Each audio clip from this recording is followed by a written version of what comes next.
লাইলাতুন নিসফি মিন শাবান প্রচলিত শবে বরাত উপলক্ষে আমাদের করণীয় কি? বিশেষ করে এই রাতে মসজিদে ওয়াজ মাহফিল, দোয়া দুরূদ, ইবাদত বন্দেগী এবং নানা ধরনের খানাদানার আয়োজন করা হয়। কোরআন সুন্নাহর আলোকে এগুলো ঠিক কি না জানালে উপকৃত হব। ভাইরা আমার, লাইলাতুন নিসফি মিন শাবান যেটাকে আমরা শবে বরাত বলি, এই লাইলাতুন নিসফি মিন শাবানে আল্লাহ তাআলা হিংসুক এবং মুশরিক ছাড়া বাকি মানুষদেরকে, বাকি মুসলমানদেরকে আল্লাহ তাআলা সাধারণ ক্ষমা ঘোষণা করেন মর্মে একটা হাদিস আছে।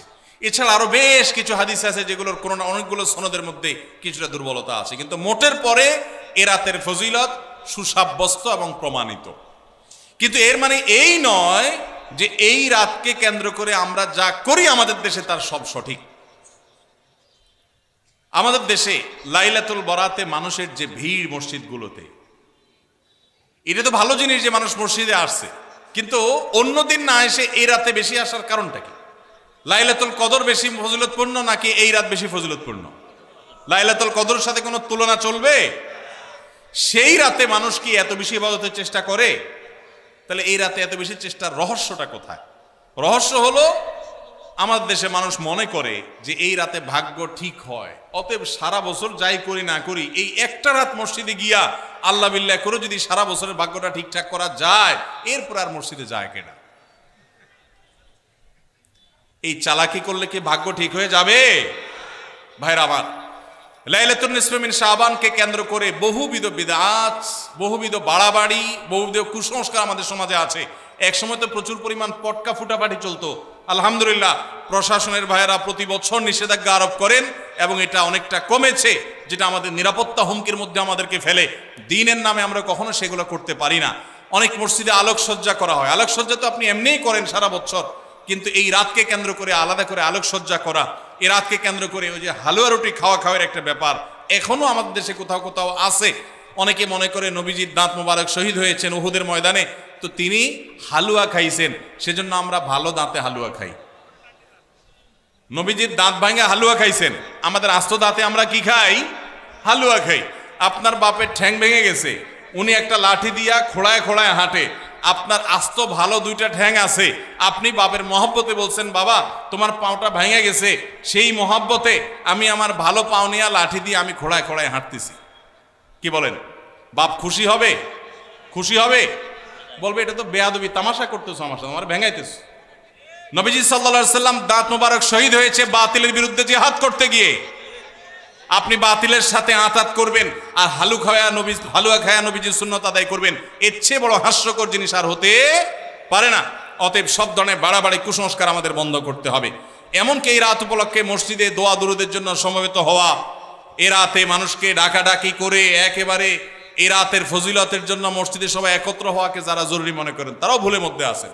ব্যক্তিগত ইবাদতে আল্লাহর ক্ষমা পাওয়ার জন্য চেষ্টা করতে পারেন, সেটা ভিন্ন বিষয়। আল্লাহ আমাদেরকে বুঝার তৌফিক দান করুন। আমাদের দেশে কেউ মারা গেলে চল্লিশা বা জমাত খাওয়ানো হয়, এটা জায়েজ আছে কিনা? ভাইরা আমার, বাংলাদেশের সবচেয়ে শক্তিশালী বেদাত হলো এই বেদাত। এর চেয়ে বড় শক্তিশালী বেদাত এদেশে আর নাই। এই ঠিক ঠিক বলা মানুষ বহু লোক আছে জমাত খায় বেড়ার। এই বরগুনার আমাদের অফিসে কিছু স্টাফ আছে, বরগুনার 2-3 জন আমার পরিচিত, তো এরা আমি শুনছি যে তাদের একটা গ্রুপ খুলছে, তারা ফেসবুকে না যেন হোয়াটসঅ্যাপে গ্রুপ খুলছে, জমাত খাওয়ার গ্রুপ। কোথায় কখন কে মরে, কোথায় কার মরার খাওয়ান হয়, ওই গ্রুপে জানাই দিলে সবাই দলে দলে সেখানে চলে যায়। এটা তারা এক এক ইউনিয়নের এক একজন মিলে এটা করছে যাতে কোনো ইউনিয়নের জমাত যাতে মিস না হয়। তো ভাই, এটা হলো সবচেয়ে শক্তিশালী বিদআত। কেন? আমি একটা কথা প্রায় বলি, আপনি গুগলে গিয়ে, সবার হাতে হাতে এখন আজকাল মোবাইল আছে, স্মার্টফোন আছে, গুগলে গিয়া শ্রাদ্ধ লিখে সার্চ দিবেন, তালিব্যস রফালা আকার দয়ের পিঠে বড় ধ, শ্রাদ্ধ। শ্রাদ্ধ লিখে যদি আপনি সার্চ দেন, আপনি দেখবেন সার্চের যে রেজাল্ট আসবে আপনার চোখ খুলে দিবে। কি? হিন্দুদের মধ্যে একটা ধারণা আছে, সেটা হলো যদি কোনো মানুষ মারা যায়, যে মারা যায় তার মৃত্যুর পর এলাকাবাসী আত্মীয় স্বজন সবাইকে দাওয়াত দিয়ে না খাওয়ানো হলে ওই লোক স্বর্গে সোনা দানা পায়, খাওন পায় না, সে না খায় কষ্ট করে। এই জন্য ওই লোকের জন্য যে খানা দানার আয়োজন করে ওই অনুষ্ঠানের নাম হলো শ্রাদ্ধ। ওইটার নাম কি ভাই? শ্রাদ্ধ। গুগল করে দেখেন, পেয়ে যাবেন হাতের কাছেই। আমাদের সাবকন্টিনেন্টে যেহেতু হিন্দু ভাইদের সাথে আমাদের সামাজিক সহাবস্থান আছে, তারা তাদের ধর্ম পালন করেন। আমি তাওহীদবাদী, আমি ইমানদার, সেই জায়গা থেকে আমি শিরকে আল্লাহর নিকট সবচেয়ে অপরাধ মনে করে বাঁচার চেষ্টা করি, কিন্তু তারটা তিনি করেন, তারটা তিনি করে, এটা তার ব্যাপার। কিন্তু তাদের সাথে মিশার ফলে তাদের অনেক সংস্কৃতি আমাদের মুসলমানদের মধ্যে চলে আসছে, আমরা টেরও পাই নাই। এই যে মানুষ মারা যাওয়ার পরে যে খাওয়ার অনুষ্ঠান মৃত ব্যক্তির ওয়ারিসদের উপরে চাপানো হয়, এটা ওই শ্রাদ্ধ থেকে এসেছে। এটা ইসলামে নাই। ইসলামে আছে উল্টাটা। উল্টা কি? একটা মানুষ মারা গেছেন, নবী সাল্লাল্লাহু আলাইহি সাল্লাম বলেছেন অমুক মারা গেছেন, তার পরিবারের লোকদের জন্য তোমরা খাবারের ব্যবস্থা করো। কেন? কারণ তাদের রান্না করার মতো মানসিক অবস্থা নাই। আমরাও সেটা করি, অবশ্য আপনারাও করেন। কেউ মারা গেলে তার আত্মীয় স্বজন, তার ছেলে মেয়ে, বউ বাচ্চাদেরকে খাওয়ান দাওয়ান দেন, 2 দিন 3 দিন একটু খাওয়ান টাওয়ান পাঠান, এরপরে 40 দিনের দিন সুদে আসলে একসাথে উঠায় নেন। কি বলেন? খাবার পাঠান গামলায় করে একটু, আর খাওয়ার সময় গোটা গরুটা খেয়ে ফেলেন এলাকার মানুষ। বাপ মারা গেছে, আপনি খুশি না বেজার? খুশি না বেজার? আপনার মা মারা গেছে, আপনি খুশি না বেজার? যদি বেজার হন, খাওয়ানোর যত অপশন আছে, খাওয়ানোর যত উপলক্ষ আছে মানুষ খাওয়ানোর, এটা খুশি হয়ে না বেজার হইয়া? যেমন মানুষ বিয়ে করছে, খুশির চোটে অলিমা খাওয়ায়, এটা সুন্নাত। কারোর বাচ্চা হয়েছে, খুশি, এজন্য সে আকিকা খাওয়ায়। কারোর ছেলেটা পাস করছে, সে খুশি হয়েছে, এজন্য সে আটার দলা খাওয়ায়, মিষ্টি খাওয়ায়। কিন্তু আপনার বাবা মারা গেছে, আপনার তো মনের কষ্ট। আপনি যেভাবে জিয়াফত দিচ্ছেন, আপনি যেভাবে মেজবানি খাওয়াচ্ছেন, এটা দেখে তো মনে হচ্ছে আপনি অনেক খুশি যে বাপটা চলে গেছে, এখন জমি জমার ভাগযোগগুলো আমরা পাবো। এই উসিলা সবারে খাওয়াই। আল্লাহ আমাদেরকে হেদায়েত দান করুন। শক্তভাবে এই বেদাত আমাদের সমাজ থেকে দূর করতে হবে ইনশাআল্লাহ। আমাদের সচেতন হতে হবে। আপনার বাবা মা মারা গেছেন, ওনাদের জন্য আপনি কি করবেন? দোয়া করবেন, ইস্তেগফার করবেন, চোখের পানি ফেলবেন, দান সাদাকা করবেন। মাদ্রাসায় এতিম গরিব ছাত্ররা আছে, একবেলা খাবার টাকা দিয়ে দেন। মসজিদে কিছু ইট কিনে দেন, মসজিদের জায়গা কিনবে, সেখানে টাকা দিয়ে দেন। একজন গরিব মানুষকে কিছু টাকা দিয়ে দেন। মুর্দার তরফ থেকে সাদাকা করলে তার সব মুর্দা পায়, সেটা আপনি করেন। কিন্তু এই যে অন্য ধর্মের মানুষদের মতো করে খাবার অনুষ্ঠান যেটা করছেন, এটা সুন্নাহর খেলাফ। সুন্নাহ হলো মৃত ব্যক্তির পরিবারকে খাওয়ানো, তাদের কাছ থেকে খাওয়াটা সুন্নাত নয়। আল্লাহ আমাদেরকে বুঝার তৌফিক দান করুন। মুশকিল হলো এটা যদি আপনি না করেন, আজকের ওয়াজ শোনার পর এলাকাবাসী বলবে অমুক লোকটা মারা গেছে, কি ছেলে মেয়ে রেখে গেছে, কারো একটা হাত ধোয়াইলো না। বলবে কি না বলেন? কেন আপনার হাত আরেকজন ধোয়াইতে হবে? আপনার হাত কি লুলা হয়ে গেছে? হ্যাঁ, আরেকজন হাত ধোয়াইতে হবে, নিজের হাত নিজে ধুতে পারেন না? হাত ধোয়ানো মানে খাওয়ান আর কি, তাই না? এলাকাবাসী বহু কিছু বলবে, কিন্তু আপনি অটল থাকবেন যে আমি ইনশাআল্লাহ এগুলা করব, আমার বাবার জন্য, মায়ের জন্য যেটা করলে সওয়াব হবে সেটা আমি করব। নবীজি সাল্লাল্লাহু আলাইহি সাল্লামের কাছে এক সাহাবী এসে বলছেন, ইয়া রাসূলুল্লাহ, আমার মা মারা গেছেন, আফা আহুজ্জু আনহা, আমি কি তার পক্ষ থেকে হজ করতে পারি? নবীজি বলেছেন, নাম, অবশ্যই করতে পারো। এগুলো হলো সুন্নাত। আমরা সুন্নাত বাদ দিয়ে এখন বেদাতকে আলিঙ্গন করে ফেলেছি। আল্লাহ আমাদেরকে হেদায়েত দান করুন। খাতনার অনুষ্ঠানে গোশতের পরিবর্তে বারবার ঝোল দেওয়ার কারণে সংঘর্ষে 4 জন আহত হয়েছেন। এই ন্যারো মানসিকতা আমাদের দেশে দিন দিন বেড়ে চলেছে। এর কারণ কি বলে আপনি মনে করেন?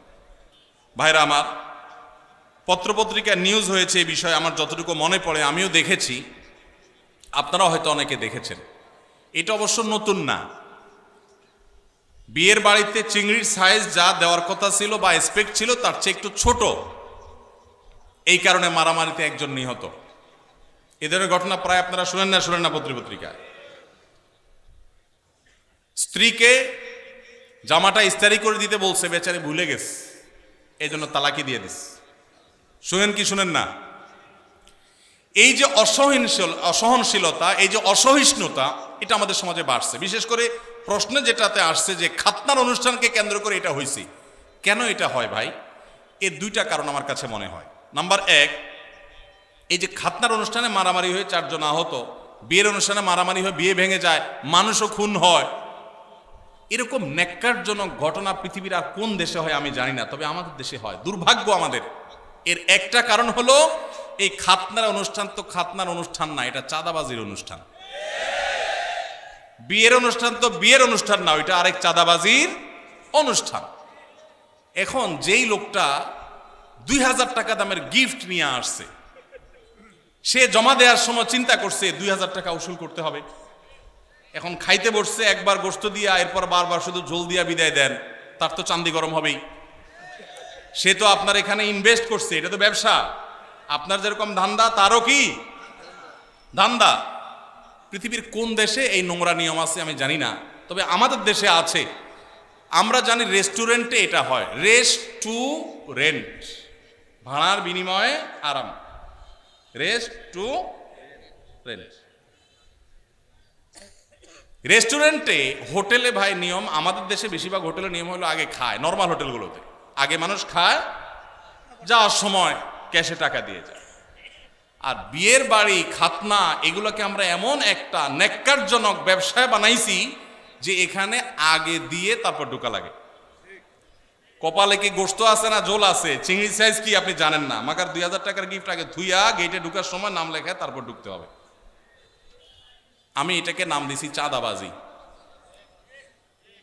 ডাকাত রাস্তায় ডাকাতি করার সময় একটা ছুরি হাতে রাখে, একটা পিস্তল রাখে। বিয়ে এবং খাতনার অনুষ্ঠানেও চাঁদাবাজি হয়, এখানেও ডাকাতি হয়। পার্থক্য এটুকু যে এখানকার ডাকাতরা চেয়ার টেবিল নিয়ে বসে। বুঝেন নাই কথা? সাধারণ ডাকাতরা অস্ত্র নিয়ে ধরে, আর এখানে হলো চেয়ার টেবিল খাতা কলম নিয়ে, হ্যাঁ ঢুকতেছেন, বলেন কি নাম, কি আনছেন দেন। এই জন্য এই সমস্ত দাওয়াত পাইলে মানুষের মন খারাপ হয়। অনেক মধ্যবিত্ত, নিম্ন মধ্যবিত্ত মানুষ আছে, নিজে চলতে কষ্ট হয়, কিন্তু বিয়ার একটা কার্ড ধরাই দিছে, খাতনা একটা কার্ড ধরাই দিছে, না গেলে বলবে বকিল, আর গেলে টাকা দিতে হবে। খাবে না 500 টাকা, দিতে হবে 2000 টাকা। এটা কি জায়েজ না না জায়েজ কাজ? যুবক ভাইয়েরা যারা বিবাহ করেন নাই, বাবাজিরা যারা ছেলে মেয়েকে বিবাহ করাবেন, আল্লাহর ওয়াস্তে দীপ্ত কণ্ঠে শপথ করেন এবং মনে মনে সংকল্প করেন, আমরা ইনশাল্লাহ এই অনাচার এই সমাজ থেকে দূর করব। আপনি খাতনা করাবেন, খাতনা অনুষ্ঠান করবেন, কয়েকজন মানুষকে মেহমানদারি করবেন, ভালো জিনিস খাওয়ান, অসুবিধা নাই তো, কোনো আলেম নিষেধ করেন নাই তো এটা। কিন্তু আপনি সেটাকে ব্যবসা বানায় নিছেন। আপনার যদি খাবারের ব্যবসা করার এত প্ল্যানই থাকে, এই দাওয়াতের নামে নাটক না করে আপনি রেস্টুরেন্ট খুলে বসেন, খানা বেচবেন, 500 টাকার খানা খাওয়াবেন, হাদিয়া নেবেন 2000। অনেক জায়গায় আগে থেকে যোগ বিয়োগ করা হয়, মেহমান দাওয়াত দিব 500, খরচ হবে এত, এক একজন এবারে যে 1000 করে আনলো, লাভ থাকবে এত। এটা কি ব্যবসা না? ব্যবসা না? এই ব্যবসার অনুষ্ঠান করতে আমাদের লজ্জা হওয়া উচিত। যুবক ভাইরা বিয়ের কার্ডে লিখে দিবেন, অনেক জায়গায় অনেক যুবকরা এটা শুরু করেছেন, আমি দেখেছি মাশাআল্লাহ। বিয়ের কার্ডে লিখে দিবেন, বিবাহ একটি সামাজিক অনুষ্ঠান এবং একটি ইবাদত, একটি আমল। অতএব আমার এই বিবাহে আপনি এসে আমাদের ধন্য করবেন, অনুগ্রহ করে কোনো উপহার উপঢৌকন আনবেন না, আনলে সেটা গ্রহণ করার ব্যবস্থা থাকবে না। কলিজা আছে? কার কার কলিজা আছে হাত তুলেন দেখি। আল্লাহ আমাদের তৌফিক দান করুন। ভাইরা আমার, যৌতুক এই সমাজের বুকে চেপে থাকা একটা জগদ্দল পাথর ছিল। এই মাহফিলের মঞ্চ থেকে, মসজিদের মিম্বর থেকে ওলামায়ে কেরাম যৌতুককে এই দেশে জাদুঘরে পাঠিয়ে দিয়েছেন। অনেকে আছেন আলেমদের এই সমাজে অবদান খুঁজে পায় না, তাদেরকে বলছি যে ওলামায়ে কেরাম মাদক, যৌতুক, এই সমস্ত সামাজিক অভিশাপগুলো একটা একটা করে দূর করে দিয়েছেন। অতএব আমাদেরকে এই বিবাহ খাতনার নামে যে চাঁদাবাজি হয় সেগুলো বন্ধ করতে হবে ইনশাআল্লাহ। সবাই চেষ্টা করবো তো ইনশাআল্লাহ। আরেকজন যদি মনের কষ্ট নিয়ে একটা হাদিয়া দিয়ে যায়, একটা হাদিয়া দিয়ে গেল, একটা ডিনার সেট এনে দাওয়াত খাইল, কিন্তু তার মনের কষ্ট আছে। গরিব মানুষ বা মধ্যবিত্ত মানুষ অনেক কষ্ট করে, নিম্ন মধ্যবিত্তের মানুষ এটা কিনছে, কিন্তু আত্মীয় স্বজন দাওয়াত না দিলে মানে গেলে না গেলে মানুষ থাকে না, সে নিয়ে আসছে, মনে খুশি নেই। নবী সাল্লাল্লাহু আলাইহি সাল্লাম বলেছেন, লা ইয়াহিল্লু মালু ইমরিইন মুসলিমিন ইল্লা বিতিবি নাফসিহি, কোন মুসলমানের সম্পদ তার মনের সন্তুষ্টি ছাড়া দিলে সেটা গ্রহণ করা হালাল হবে। তাহলে আপনি হারাম খাচ্ছেন। আল্লাহকে আমরা ভয় করব, চেষ্টা করব তো ইনশাআল্লাহ। এই যে খাত্তান অনুষ্ঠানে মারামারি, বিয়ের অনুষ্ঠানে মারামারি, এর একটা কারণ হলো এইটা, যে এটাকে চাঁদাবাজি বানায় নিছেন। এই জন্য জৈসা কারনা ওয়াইসা ভারনা, যেমন করবেন অমন পাবেন। নাম্বার 2, দ্বিতীয় কারণ হলো আমাদের মন মানসিকতাগুলো দিন দিন এত বেশি ভোগবাদী হয়ে উঠছে, আমাদের শিক্ষিতের হার বেড়েছে, মনুষ্যত্বের হার বাড়ে নাই। আমাদের দেশে শিক্ষিত মানুষের হার বেড়েছে, ভালো মানুষের হার বাড়ে নাই, কমেছে। যার কারণে সর্বত্র দেখবেন দুর্নীতি, অপশাসন, অন্যায়, অনাচার ভরে গেছে। এই জন্য আমাদের সমাজে, আমাদের শিক্ষা প্রতিষ্ঠানগুলোতে, আমাদের জাতীয় কারিকুলামে, আমাদের স্কুল কলেজে ধর্মীয় শিক্ষা বাধ্যতামূলক করতে হবে। এগুলো আমাদের সন্তানদেরকে মনুষ্যত্ব শিখাবে, নৈতিকতা শিখাবে, আদর্শ শিখাবে। যতদিন আমাদের শিক্ষা প্রতিষ্ঠানগুলোতে, পরিবারগুলোতে দিনের চর্চা ছিল, ততদিন মানুষ এত নিচে নামে নাই, আলহামদুলিল্লাহ। এখন দিনদারিতা কমছে, মানুষ পশুত্বকে হার মানিয়ে দিচ্ছে। আল্লাহর ওয়াস্তে আমরা সহনশীলতার চর্চা করব। আমাদের মধ্যে সবর কমে যাচ্ছে, বেসবরি বাড়ছে। নফল আমল করার মানুষ পাবেন, ওয়াজ মাহফিলে আসার মানুষের অভাব নাই, কিন্তু চুন থেকে নুন খসলেই চান্দি গরম হয়ে যায়। ভালো না খারাপ? ভালো না খারাপ?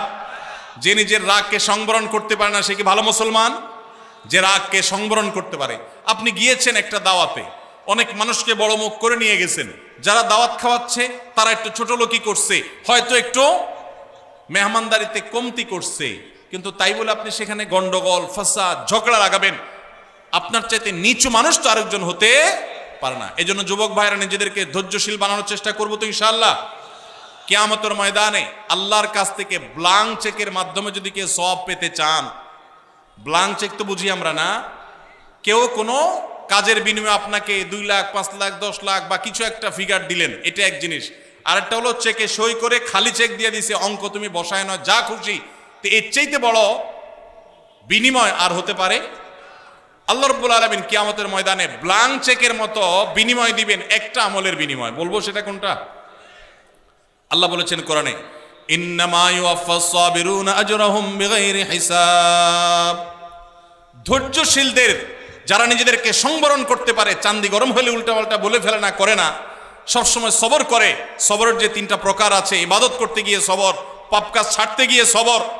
সবাই ভ্যালেন্টাইন ডে উপলক্ষে সাথীরা, বন্ধুরা অপকর্মে লিপ্ত হয়, সে তার জীবনকে বাঁচাবার জন্য, চরিত্রকে বাঁচাবার জন্য সংগ্রাম করে বেড়ায়, এটা একটা সবর। মাথা রক্ত উঠার মতো কাজ হয়েছে, কিন্তু সে নিজেকে ধরে রাখতে পারে, হজম করে, সবর করে, এটা সবচেয়ে বড় সবর। তো এই যে সবর যারা করে, আল্লাহ বলেছেন ইন্নামা ইউওয়াফাস সাবিরুনা, ধৈর্যশীলদেরকে বিনিময় দেয়া হবে আজরাহুম বিগাইরি হিসাব, কোনো হিসাব ছাড়া, ব্ল্যাঙ্ক চেক। আল্লাহ আমাদেরকে ধৈর্যশীল হওয়ার তৌফিক দান করুন। নামাজি মুসলমান পাবেন, দাড়ি লম্বা আলা মুসলমানও পাবেন, জুব্বা টুপি আলা মুসলমানও পাবেন, আলেম মুসলমানও পাবেন, কিন্তু ধৈর্যশীল মুসলমানের সংখ্যা অনেক কম, অনেক কম। আল্লাহ আমাদের ধৈর্যশীল হওয়ার তৌফিক দান করুন।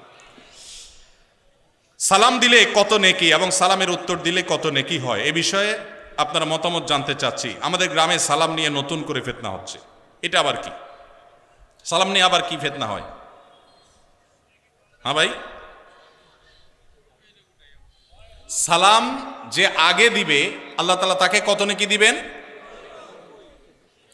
আর যিনি সালাম পরে দিবেন, সালামের জবাব দিবেন যিনি, 10। এটা তো হাদিসে সুসাব্যস্ত, এটা নিয়ে তো ইখতিলাফ করার কিছু নেই। যিনি সালাম আগ বেড়ে দিবেন তার ফজিলত বেশি, যিনি নিবেন তার ফজিলত কম। কেউ কোনো অন্যায় করলে তাকে যে কেউ শাস্তি দিতে পারবে কিনা? ভাইরা আমার, কোথাও কোনো অপরাধ হচ্ছে, কেউ কোনো অন্যায় কাজে লিপ্ত, তার সে অন্যায়ের শাস্তি আপনি নিজে হাতে দিবেন কিনা, অর্থাৎ আইন হাতে তুলে নেবেন কিনা? এই প্রশ্ন উত্তরে বলতে চাই, এখানে 2টা জিনিস আছে। একটা হলো অন্যায় দেখলে বাধা দেওয়া, যেটাকে নাহি আনিল মুনকার বলেছে কোরআন। এই নাহি আনিল মুনকারটা আমাদের উপরে কর্তব্য। নবী সাল্লাল্লাহু আলাইহি ওয়াসাল্লাম বলেছেন, মান রাআ মিনকুম মুনকারান ফালইয়ুগাইয়িরহু বিয়াদি ফাইল্লাম ইয়াস্তাতি' ফাবিলিসানি ফাইল্লাম ইয়াস্তাতি' ফাবিকলবি ওয়া যালিকা আদআফুল ঈমান। কোথাও কোথাও কোনো অনাচার দেখেছেন, কোনো অন্যায় দেখেছেন, আপনার দায়িত্ব হলো হাত দিয়ে সেটাকে থামিয়ে দেওয়া। এর মানে কিন্তু আইন হাতে তুলে নেওয়া না, এর মানে অন্যায়কারীকে শাস্তি দিয়ে শাস্তি কার্যকর করা নয়, তার বিচার করা নয়। এর মানে হলো আপনি আপনার শ্রম, মেধা, কায়িক পরিশ্রম দিয়ে সে অন্যায়টা যেন না হয় তার জন্য আপনি উদ্যোগ গ্রহণ করলেন। সে উদ্যোগটা আপনাকে আইন হাতে তুলে নিতে বলে না, কিন্তু উদ্যোগ নিতে হবে। আর যদি সেটা না পারেন, অন্তত মুখ দিয়া বলবেন ভাই অন্যায়টা করবেন না। আপনি যদি কোথাও অন্যায় হচ্ছে দেখেন, আপনি সেখানে প্রতিবাদ করবেন। তবে সেক্ষেত্রে নাহিয়াল মুনকার করার ক্ষেত্রেও, অসৎ কাজ অন্যায় কাজে বাধা দান করার ক্ষেত্রেও আপনাকে হিকমা অবলম্বন করতে হবে। আপনাকে সর্বোচ্চ উপায় অবলম্বন করতে হবে, যথাযথ উপায়। যদি সেক্ষেত্রে আপনি ত্রুটি করেন, তাহলে দ্বীনের খেদমত করতে গিয়ে দ্বীনের আরো ক্ষতি হতে পারে কি পারে না। এই জন্য ভাইরা, বিদগ্ধ আল্লাহ ভীরু আলেমদের সংস্রব, সোহবত, তত্ত্বাবধান নিয়ে এই সমস্ত কাজ করবেন, তাহলে এই সব কাজ সুফল বয়ে আনবে। আর না হলে এগুলো ক্ষতি আমাদের করবে। চেষ্টা করবো তো সবাই ইনশাআল্লাহ। ভাইরা আমার, আমাদের অনেক ভাইরা আছেন এই জাতীয় কাজ করতে গিয়ে তারা লেজে গোবর করে ফেলেন। এই জন্য ওলামাদের তত্ত্বাবধান এবং পরামর্শ গ্রহণ করবো ইনশাআল্লাহ। দ্বিতীয় আরেকটা জিনিস আছে এখানে, সেটা হলো আমরা এই জাতীয় নাহিয়ানিল মুনকার করার বিষয়টি যেমন আমাদেরকে করতে হবে, পাশাপাশি কোনো লোক অপরাধ করলে তাকে আপনি মারধর করে, তাকে আপনি আঘাত করে শাস্তি কার্যকর করবেন, এই অধিকার ইসলাম আপনাকে আমাকে কাউকে দেয় নাই। এটা করবে বিচার ব্যবস্থা, ইসলামিক বিচার ব্যবস্থা যেন আসে, আল্লাহর বিধানের যেন বিচার হয় তার জন্য চেষ্টা করবেন। তাই বলে আপনি নিজে বিচার শুরু করবেন না। যদি করেন তাহলে কি হবে? সমাজ সুশৃঙ্খল হবে না বিশৃঙ্খল হবে? আমার মতে আপনি অপরাধী, আপনাকে শাস্তি দেওয়া দরকার, আমি আপনাকে মারা শুরু করব। আপনার মতে আমি অপরাধী, আপনি আমাকে মারা শুরু করবেন, সমাজে কি শান্তি হবে না অশান্তি হবে? ইসলাম আমাদেরকে শৃঙ্খলা শিখায় না বিশৃঙ্খলা শিখায়? অতএব আমরা আইন কখনো হাতে তুলে নিব না। কারোর বিচার করার দায়িত্ব আমার আপনার না, তবে আমাদের দায়িত্ব নাহিয়ানিল মুনকার করা। আমরা একদিকে দেখা যায় অনেকে বিচারের কাজ নিজের হাতে তুলে নেন, আবার অনেককে দেখা যায় তারা নাহিয়ানিল মুনকারটা পর্যন্ত করেন না। আল্লাহ আমাদেরকে ব্যালেন্স করার তৌফিক দান করুন। চেষ্টা করবো তো ইনশাআল্লাহ। ভাইরা আমার, আমরা অনেকে মনে করি না আমরা বিচার করে ফেলবো। দেখুন, সাহাবা একরাম যখন দেখতেন কেউ কোনো অন্যায় করেছে, এমন অন্যায় করেছে যে তার মৃত্যুদণ্ড হওয়া উচিত, এমন একটা জঘন্য কাজ করেছে, তখন সাহাবীরা কি করতেন? ডাইরেক্ট ওই লোকটাকে মেরে ফেলতেন যায়? নিজের হাতে আইন বা বিচার বাস্তবায়ন করতেন না। তখন সাহাবীরা কি বলতেন? বহু হাদিস এরকম পাওয়া যায়। নবীজি সাল্লাল্লাহু আলাইহি সাল্লামকে তারা জিজ্ঞাসা করতেন, হে আল্লাহ রাসূল, আপনি অনুমতি দেন আমি এই মুনাফিকের গর্দান উড়াই দিই। এরকম হাদিস আছে না নাই? এই হাদিসটার মর্ম হলো, এই হাদিসটার ব্যাখ্যা হলো, নবীজি সাল্লাল্লাহু আলাইহি সাল্লাম মদিনা রাষ্ট্রের প্রধান বিচারক, শাসক, তার কাছ থেকে সাহাবী অনুমতি নিচ্ছেন, হে আল্লাহ রাসূল, আপনি বিচারক হিসাবে আপনি আমাকে অনুমতি দিলে আমি শাস্তি কার্যকর করব। তার মানে নিজের হাতে তিনি সেটা করতেন না, নবীজির নির্দেশের অপেক্ষা করতেন। তাহলে বোঝা গেছে বিচার আমরা যে কেউ নিজের হাতে তুলে নিতে পারি না।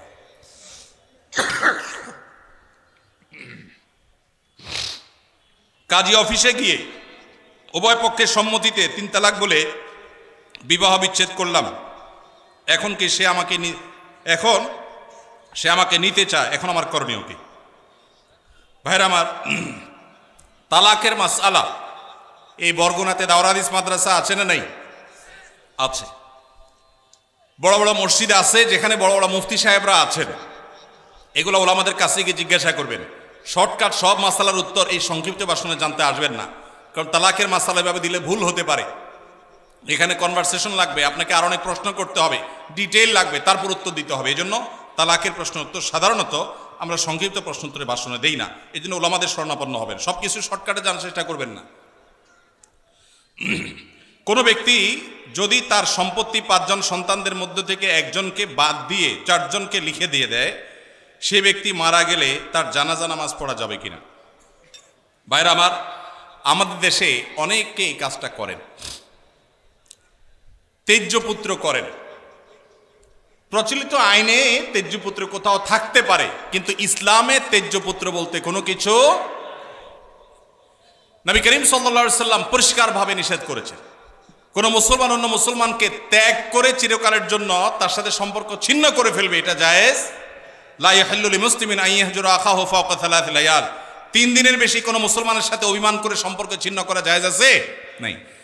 এখন সন্তান খারাপ, যত খারাপ হোক, আপনি সন্তানকে তথাকথিত তেজ্যপুত্র করলেন, করে কোনো সম্পদ দিলেন না, বঞ্চিত করলেন, আল্লাহর কাঠগড়ার আসামি হবেন। আপনার ঘরে জন্মগ্রহণ করেছে, অতএব আল্লাহর কোরআনের মিরাসের আয়াতের নির্দেশের আলোকে এটা তার প্রাপ্য হক হয়ে গেছে। হ্যাঁ, সে যদি মোরতাদ হয়ে যায়, ইসলাম থেকে খারিজ হয়ে যায়, তাহলে সেটা মানে আমিনাল ইরফ, বা সে পরিত্যক্ত সম্পদ থেকে বঞ্চিত হবে। কিন্তু মুসলমান আছে, আপনার কথা শুনে না, আপনার খায় খেদমত করে নাই, আপনি সে অজুহাতে তাকে কিছু দিলেন না, বাকি সন্তানদেরকে দিয়ে দিলেন, আল্লাহর কাঠগড়ায় আসামি হতে হবে, জায়েজ হবে না। এখন এইটা যদি কোনো লোক করে, জীবদ্দশা দিতে চায়, তাহলে সমান হারে দিতে হবে।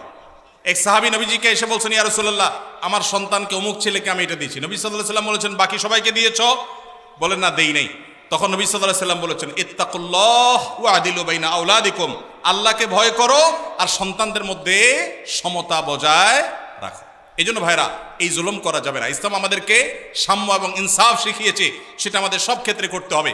এমনকি শত্রু হলে তার সাথেও আমাকে ইনসাফ করতে হবে।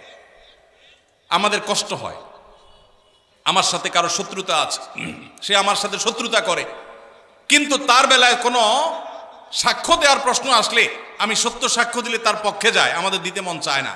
কিন্তু এই দেওয়াটাই হলো ইমানের দাবি। আল্লাহ বলেছেন, ওয়ালা ইয়াজরিমান্নাকুম শানাআনু কওমিন আলা আল্লাহ তা'দিলু ই'দিলু হুয়া আকরাবু লিত-তাকওয়া। কারোর সাথে শত্রুতা আছে দেখে আপনি ইনসাফ করবেন না, এটা জায়েজ আছে? এজন্য বাবাজিরা সাবধান, সন্তান সন্ততিদের মধ্যে কোনো প্রকার হেরফের করবেন না, এটা জায়েজ নাই। সেই সন্তান যদি খারাপ হয়, সে আল্লাহর কাছে দায়ী হবে, ভিন্ন কথা। তো আপনি তাকে সম্পদ থেকে বঞ্চিত করতে, হ্যাঁ, যেটা আপনি করতে পারেন, একটা সন্তান নেককার, মাদ্রাসায় পড়ে, দিনদার, ওকে একটু সম্পদ বাড়ায় দিলেন তার দিনদারিতার কারণে, সেটা জায়েজ আছে। কিন্তু একজনকে টোটাল বঞ্চিত করলেন, আরেকজনের নামে সব লিখে দিলেন, এটা কিন্তু জায়েজ হবে। এখন কোনো মুরব্বী যদি এই কাজ করেন, তিনি মারা গেলে তার জানাজা পড়া যাবে না, এমন কোনো কথা নেই। তার জানাজা পড়বেন, কিন্তু তিনি আল্লাহর কাছে দায়ী থাকবেন। সন্তানদের কর্তব্য হলো, বাবা যাকে বঞ্চিত করছে আমাদের ভাগ থেকে তাকে দিয়ে আমরা ব্যালেন্স করে ফেলবো, তাহলে আশা করা যায় আল্লাহ তাআলা বাবাকে হয়তো মাফ করবেন। আমাদের দেশে ব্যবসার ক্ষেত্রে টাকা দিয়ে যে শেয়ার হয়, যেমন এক দোকানদারকে আমি 1 লক্ষ টাকা দিলাম, সে আমাকে কোন হারে দিবে, হালাল পন্থা কি?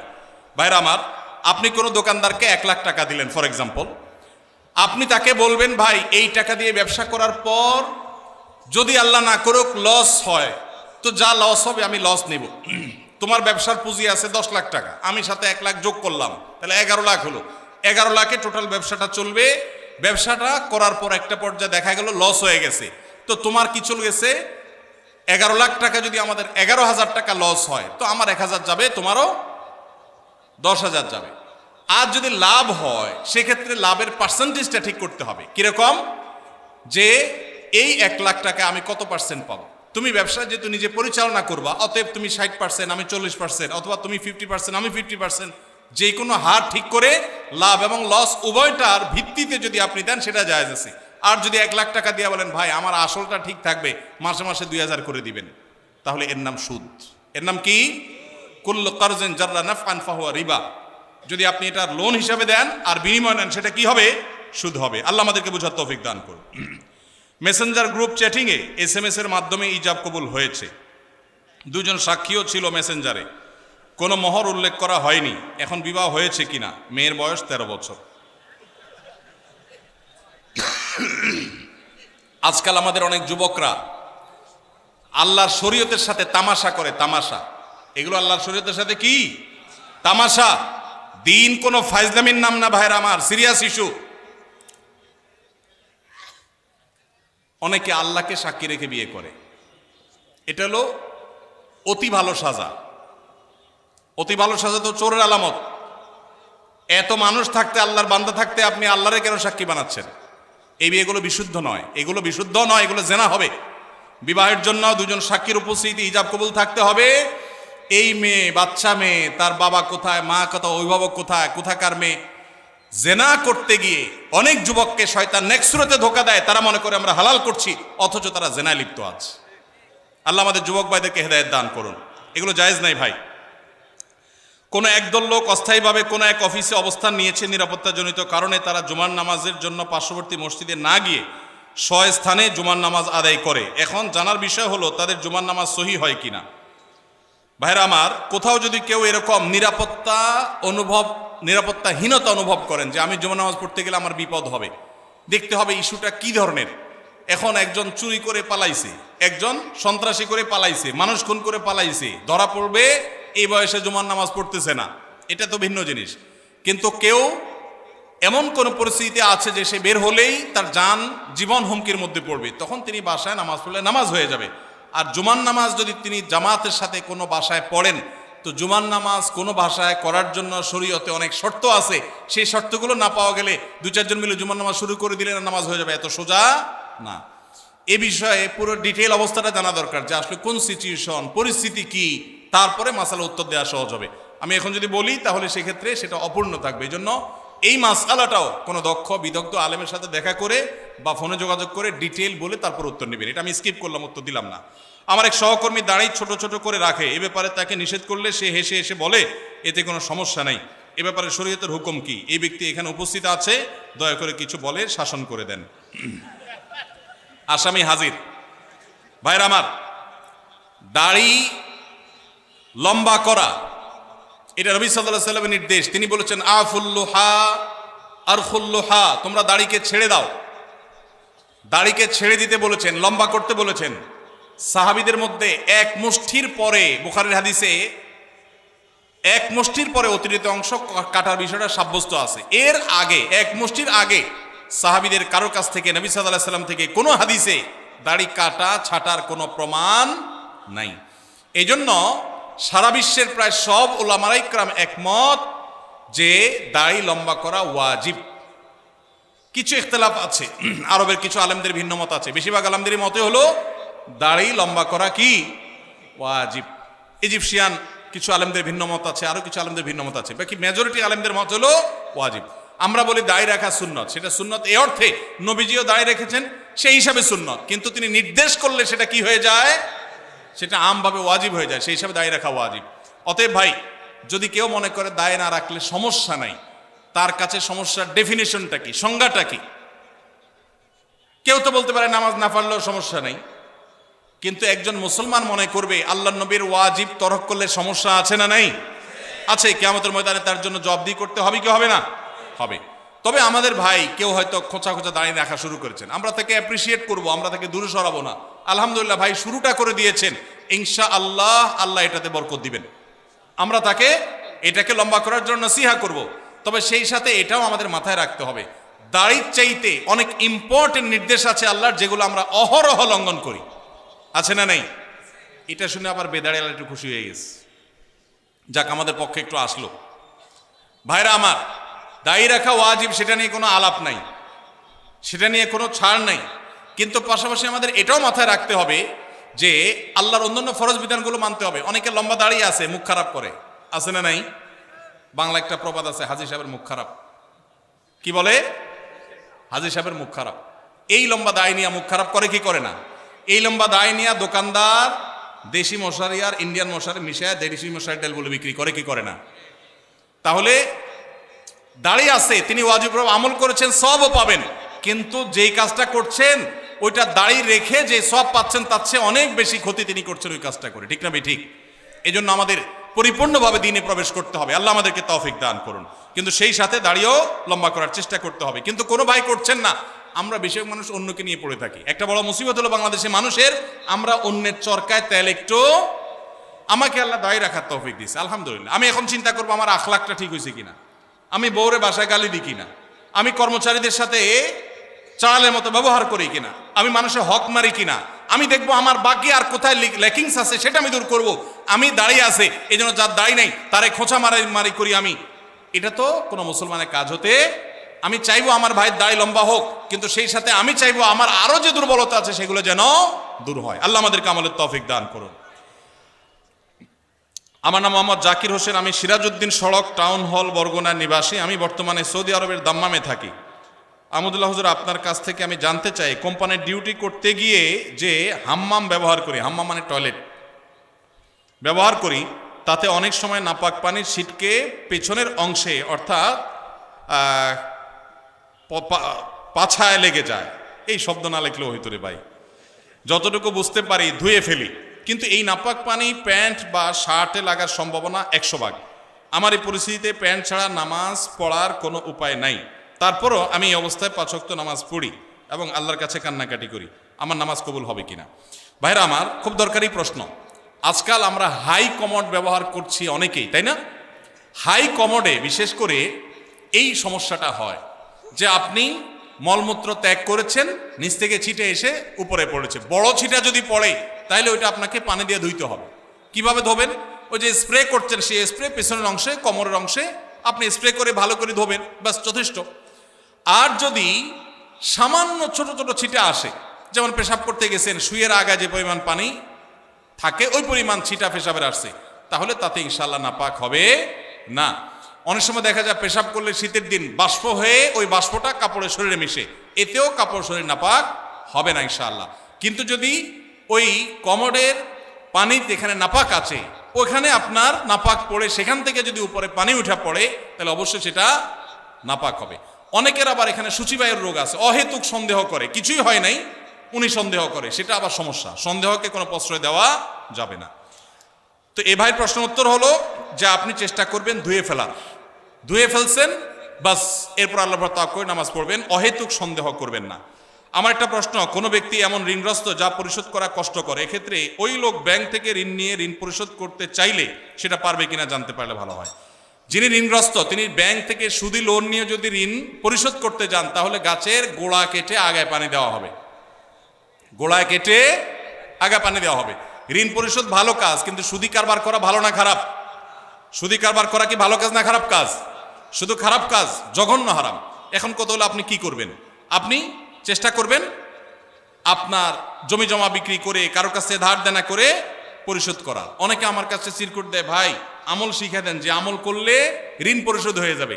ছাত্ররা চিরকুট দেয়, কালকে বরিশালে প্রোগ্রাম ছিল, চিরকুট লিখে দিছে কি এমন আমল শিখিয়ে দেন যে পরীক্ষার খাতা উল্টো পাল্টা লিখলে ওটা ঠিক হয়ে যাবে। কত আজগুবি আজগুবি প্রশ্ন মানুষ দিতে পারে।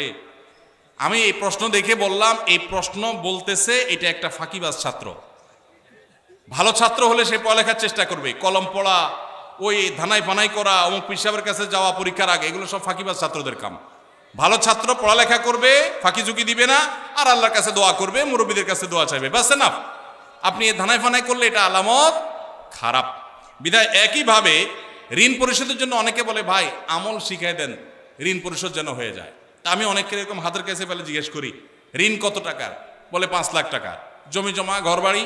আলহামদুলিল্লাহ গর্বিটা আছে। জমি জমা? জমি জমা আছে, কিছু চাষের জমি আছে, ওগুলো বিক্রি করলে কত হবে? ওগুলো তো অনেক টাকার জিনিস, তো সেগুলো বিক্রি করে ঋণ দেন না কেন? না জমি বিক্রি করে ঋণ দেবো নাকি? মানে আপনি দোয়া শিখাই দেন, ওইটা আমল করলে উপর থেকে আল্লাহ বস্তা ফালাই দিবে, ঋণ দিয়ে দিব, আর আমার জমি আমারটা থাকবে। এই 2 নাম্বারই করলে কোনো কাজ হবে? সাধ্য অনুযায়ী আমার গর্বিটা বিক্রি হলো, আমি ঋণ পরিশোধ করব, তাই বলে সুদে লোন নেওয়া জায়েজ হবে না। এটা অনেক ভাইরা ভুল করেন। বিভিন্ন রেস্টুরেন্টে, বিশেষত চাইনিজ রেস্টুরেন্টগুলোতে সি ফুডের নামে যে কাঁকড়া, অক্টোপাস, স্কুইড বা এরকম সামুদ্রিক প্রাণী খাওয়ানো হয়, বিশেষ করে কাঁকড়া খাওয়া শরীর দৃষ্টিতে বৈধ কিনা? হানাফি মাযহাব অনুযায়ী মাকরুহ।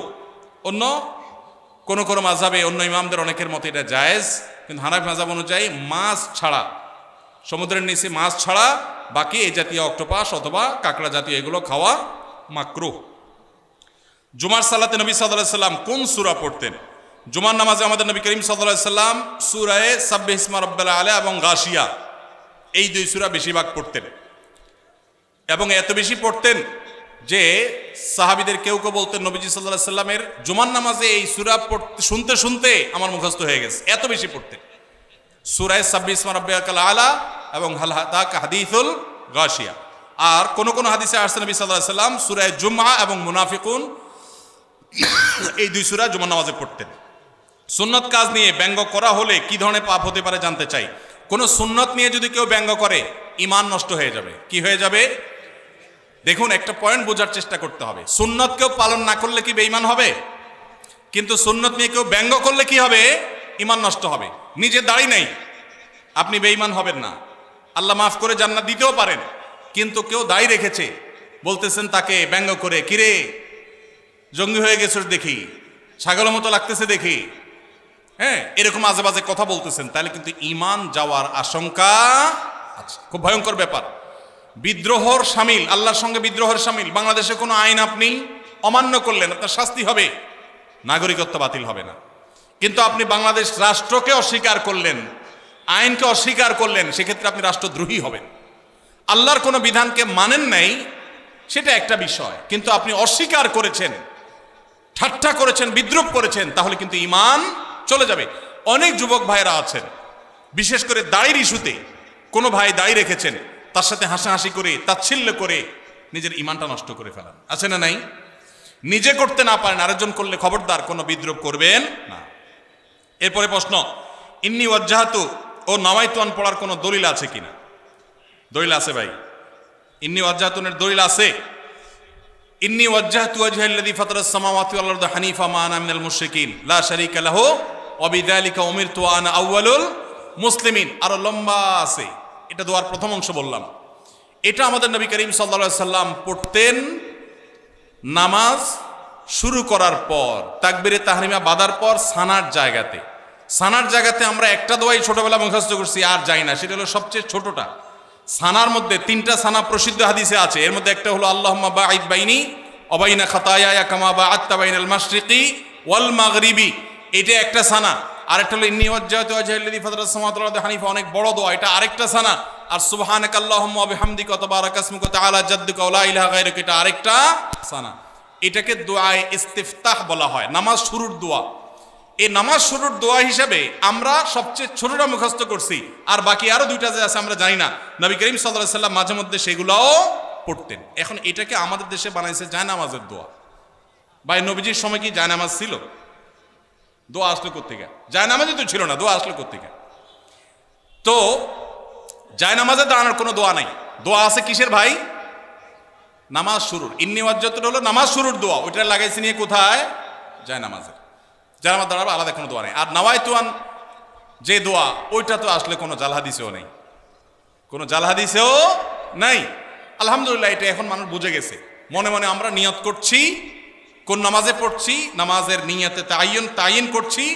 আমি জোহর পড়তেছি, ফরজ না সুন্নত পড়তেছি, এটা আমার মাথায় আছে। এই নিয়তের ইস্তেহজার এটাই যথেষ্ট।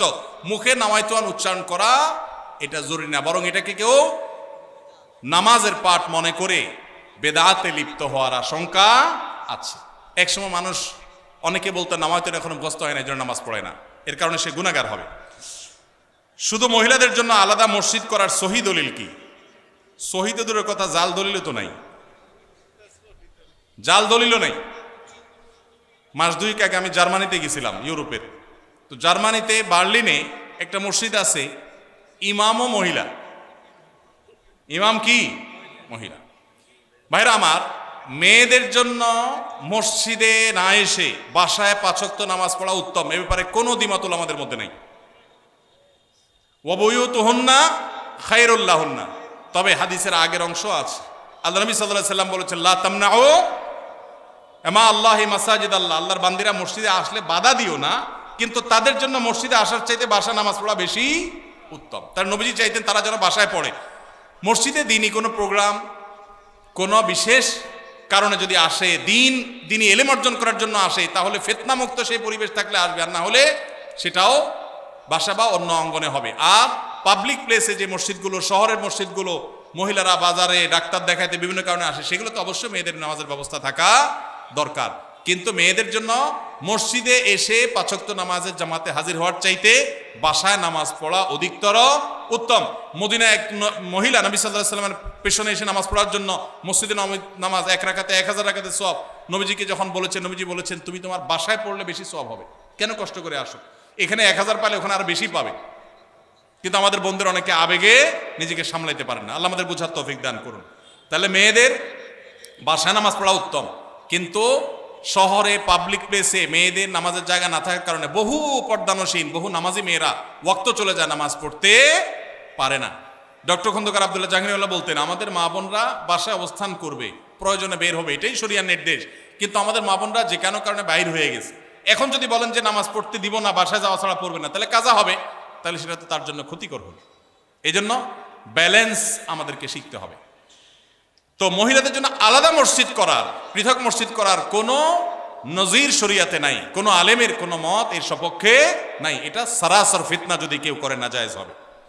মসজিদের ভিতরে প্রথম কাতারের সামনে দেয়ালের ওই পাশে লাশ রেখে সালাত আদায়ের দলিল চাই। বাবারে সব দলিল চাচ্ছে দেখি। দেখেন, মসজিদে যখন জানাজার নামাজ হবে তখন লাশ মসজিদে ঢুকাবে না। কেন? কারণ লাশে রক্ত, পুজ, পানি ইত্যাদি থাকতে পারে, মসজিদ নাপাক হবে। সেজন্য মসজিদকে পরিচ্ছন্ন রাখার প্রয়োজনে লাশটাকে পশ্চিম পাশে রেখে তারপর জানাজা পড়া হয়। কিন্তু এটা সুন্নাহ না। সুন্নাহ কোনটা? সুন্নাহ হলো মাঠে জানাজা নামাজ পড়া। এই সুন্নাহ মুর্দা হয়ে গেছে। কোনো কারণ ছাড়া গ্রামের মসজিদে এই কাজটা করা হয়। এই সুন্নাহটা জিন্দা করার জন্য আমাদের উলামাদের কাজ করতে হবে, ভাইদের কাজ করতে হবে। চেষ্টা করা যাবে না ইনশাআল্লাহ? ফরজ নামাজ হয়ে যাবে, বাইরে এসে জানাজা নামাজ পড়বেন। আমি যেখানে জুমা পড়ে আলহামদুলিল্লাহ এভাবে আমি জানাজা নামাজ পড়ি। আমি সারা জীবন যেখানে যে মসজিদে গেছি আমি চেষ্টা করেছি এই সিস্টেমটাকে জিন্দা করার, সুন্নাত জিন্দা করার। আরেকটা সুন্নাত আমাদের জিন্দা করতে হবে, সেটা হলো ঈদের নামাজ মসজিদে পড়া সুন্নাত না মাঠে পড়া সুন্নাত? ঈদের আনন্দই মাটি হয়ে গেছে পোলাপালের এখন মসজিদে মসজিদে ঈদের নামাজ পড়ে। আমি আমার শৈশবের কথা মনে পড়ে, একটা ঈদগাহ ছিল আমাদের পুরো ইউনিয়নে, অনেক দূর থেকে সেখানে যেতাম, যে আনন্দ পেতাম। এখন ঘরে ঘরে মসজিদে মসজিদে ঈদের নামাজ। কেন? কারণ কেউ কারোর মানতে চায় না। আরেকজন ঈদগাহে গেলে তো নিজের মাতবরি থাকে না, জন্য সব মসজিদ আলাদাই মাতবরি করতে চায়। মসজিদে ঈদের নামাজ পড়া সুন্নার খেলাফ। হ্যাঁ, কোন শহরে ওইরকম পর্যাপ্ত মাঠ নাই, তাহলে মসজিদে পড়েন। রাস্তা বন্ধ করে নামাজ পড়ার চাইতে মসজিদে পড়া ভালো। ইয়াকুমুল জুলুস আলা তারিক, নবীজি রাস্তা বন্ধ করতে নিষেধ করেছেন, সেটা করবেন না। কিন্তু তাই বলে মসজিদ বাদ দিয়া, মাঠ বাদ দিয়া বিনা কারণে মসজিদে ঈদের নামাজ পড়বেন না, উন্মুক্ত জায়গা পড়বেন। এই সুন্নাহটাও জিন্দা করা দরকার। ঈদের যে আনন্দ সেটা এখন নাই। পোলাপান বসে বসে মোবাইল টিপে আর মসজিদে পাঁচ ওয়াক্ত পড়ে, ঈদও পড়ে, আলাদা কোনো আনন্দ পায় না। ঈদগাহে যাওয়ার যে আনন্দ ওইটা কখনো মসজিদে আদায় হয় না। এই সুন্নাহটা আমাদের উলামারা চাইলে জিন্দা করতে পারেন। অনেক মাঠ আছে কিন্তু চেষ্টাও করে না অনেকে। ভাই শেষ করা দরকার, জাযাকুমুল্লাহ খাইর, শেষ করা দরকার ভাই, অনেক রাত হয়েছে, আমি তো খেয়ালই করলাম না। হ্যাঁ, 10:30 পর্যন্ত 7 মিনিট আছে হায়াত। আচ্ছা ঠিক আছে। বাঙালি ওয়াজ শোনার উস্তাদ, আমলের বেলায় ঠনঠন হলে কি হবে? ওয়াজে উস্তাদ। ফজর নামাজ জামাতের সাথে পড়ার পাক্কা নিয়ত আছে কার কার? হাত তোলেন।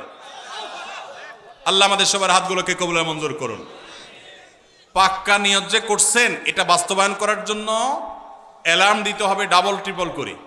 মোবাইল আবার দূরে রাখতে হবে, যেন বন্ধ করে আবার শুয়ে না যান। আর আরেকটা নামাজি বন্ধুকে বলতে হবে, দোস্ত তুই আমারে ফোন দিবি, আমি তোরও ফোন দেবো। চেষ্টা করা যাবে না ইনশাআল্লাহ? আল্লাহ আমাদের তৌফিক দান করুন। আচ্ছা, সংক্ষেপে যাই। অনেক চাকরির ক্ষেত্রে দেখা যায়, যেমন ডিফেন্সের চাকরিতে নবী সাল্লাল্লাহু আলাইহি ওয়াসাল্লামের সুন্নাত দায়ী রাখার জন্য সিনিয়রের অনুমতি নিতে হয়, এবং চাকরির বয়স কম তাই অনুমতি দেয় না। এ বিষয়ে যৌক্তিকতা কি?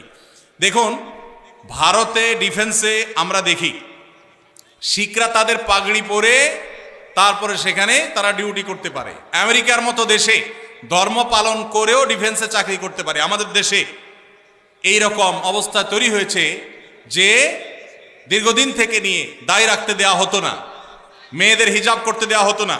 একবার বিমানে একজন বিমানবালা আমার কাছে একটা অনুরোধ করলেন যে ভাই মেহেরবানি করে আমরা যারা হিজাব করে ডিউটি পালন করতে চায়, যদিও বিমানবালার ডিউটি হিজাব করে পালন করেও শরীয়ত মতো পর্দা করা কঠিন, বাকি জেনারেলি অন্যান্য ক্ষেত্রেও মেয়েদের যেন পর্দার সাথে করতে পারেন, তারা অনুরোধ করেছেন। আলহামদুলিল্লাহ, আনন্দের বিষয় যে আমাদের বাংলাদেশ আর্মিতে এখন এই দুইটা বিষয়ে আল্লাহর ফজলে অনুমতি পাওয়া গেছে। বিশেষ করে দায়ের বিষয়টাতে অনুমতি যে নিতে হয়, এটা ডিসিপ্লিনের জন্য। আমার মনে হয় এখানে একটা ড্রেস কোড থাকা উচিত একটা প্রতিষ্ঠানের। সেই হিসাবে ড্রেস কোড থাকবে, নর্মাল প্রসিডিউর থাকবে, কিন্তু অকারণে বয়স কম এই সমস্ত অজুহাতে যদি বাধা দেওয়া হয় তাহলে সেই সিস্টেমটা চেঞ্জ হওয়া উচিত। কারণ সাংবিধানিক অধিকার, যে কেউ তার ধর্ম পালন করতে পারে, সেই সুযোগ থাকা উচিত। আমি আশা করি যে সংশ্লিষ্ট মহল তারা এটা বিবেচনা করবেন বা দেখবেন।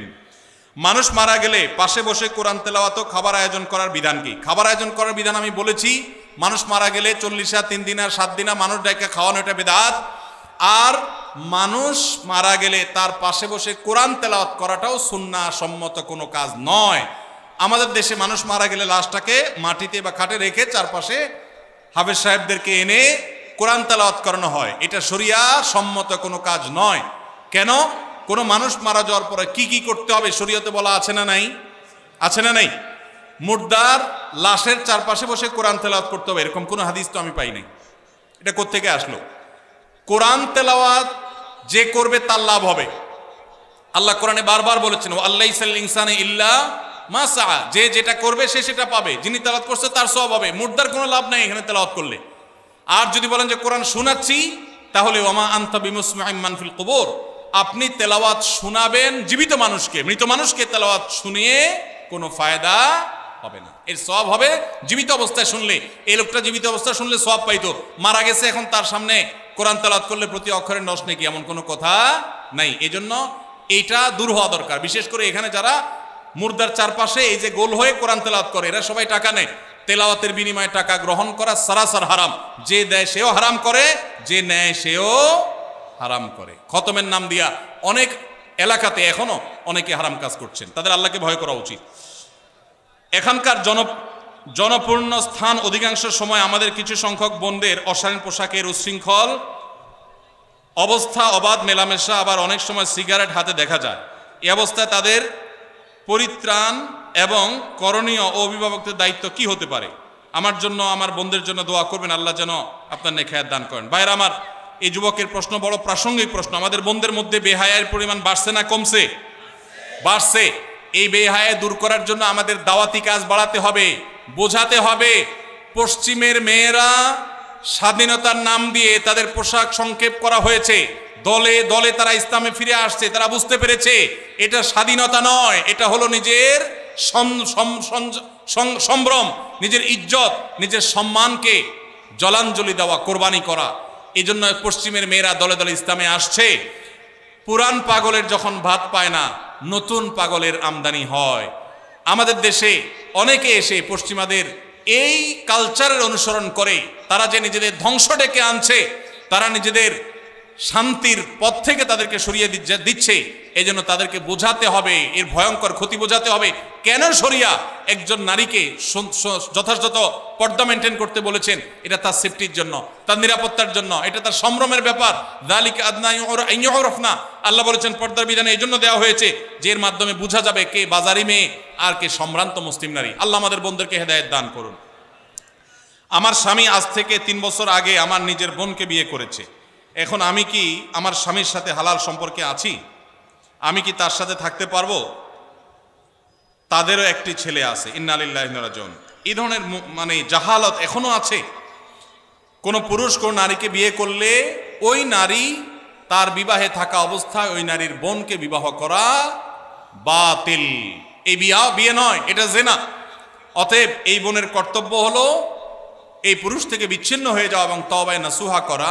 ভয়ঙ্কর জিনায় তারা লিপ্ত হয়েছেন, কারণ এক বোন থাকা অবস্থায় আরেক বোন এর সাথে বিয়ে হতে পারে না। এত জাহালত, এত মূর্খতা এখনো সমাজে আছে, ভাবতে কষ্ট লাগে।